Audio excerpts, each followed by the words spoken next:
Good morning. I'm Carl with the Hondo Public Library. This month, we will turn our focus of Monday Memories to local history and learn about Charles de Montel, an early settler who came to Texas in the 19th century. What brought de Montel to Texas? What did he do while he was here? And what is his legacy today? Let's find out in this month's chapter of Monday Memories. In 1812, Charles de Montel was born as Charles Alexander Scheidemantel in the city of Königsberg on the Baltic Sea. Königsberg was then a part of the German-speaking state of Prussia, but the city was taken by the Soviets during World War II and today is known as the Russian-speaking city of Kaliningrad.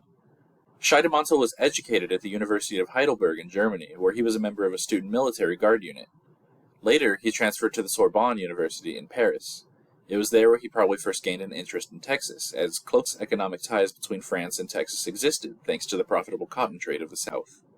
Scheidemantel left Europe in 1835. After a brief stop through Pennsylvania, he reached Texas and enlisted in Sam Houston's army. The Texas Revolution was well underway.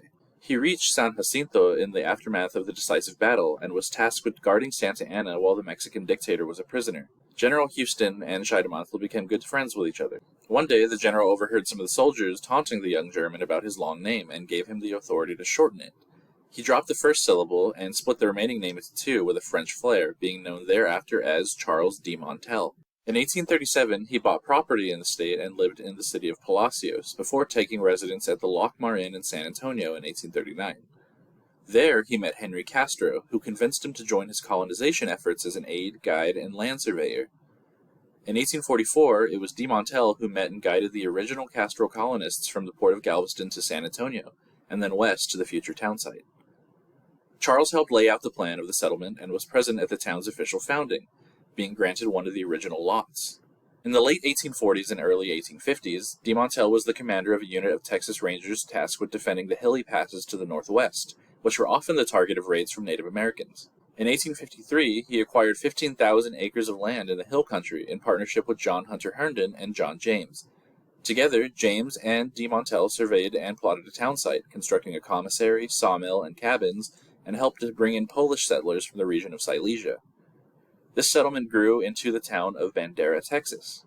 During this time, de Montel constructed a house in an architectural style distinct from the Alsatian style typical in the area. From this house, he oversaw his town planning and real estate ventures. He became a very successful cotton farmer, earning the very on-the-nose nickname Cotton Planter. He hosted many important guests, mainly public officials, including his old friend Sam Houston, now governor of the state of Texas.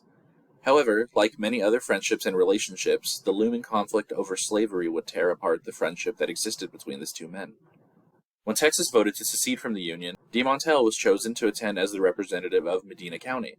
Convention records indicate that de Montel was the owner of 9 slaves and slightly more than 30,000 acres of profitable cotton-growing land, so maintaining the status quo was in his interest, and he voted in favor of secession. Sam Houston refused to declare loyalty to the Confederate government, and on March 16th, the convention removed him from the office of governor.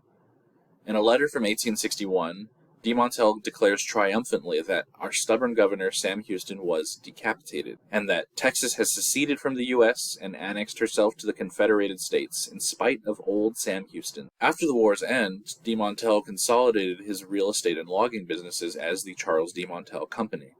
The Union Pacific Company was planning a railroad which would go through Medina County, and de Montel lobbied to get it to pass through Castroville. Hondo offered a better deal to the railroad company, and Castroville was left bypassed by the railroad, slowing the town's expansion. De Montel died in his home on August 3, 1882, at the age of 70, and was buried with Masonic rites in a family plot on his ranch. The house stands to this day, although in a state of disrepair, with some of the walls crumbling. From the sources I've been able to find online, the family still owns these properties and are in search of a buyer who can help preserve the structure and keep alive the legacy of a man who was so influential in the history of the Hill Country. As historian Patricia Kaufman puts it, Sam Houston and de Montel were giants in a state where the well-known tag phrase is, "Everything is bigger in Texas." Thank you all for watching, and tune in next month for our next chapter of Monday Memories.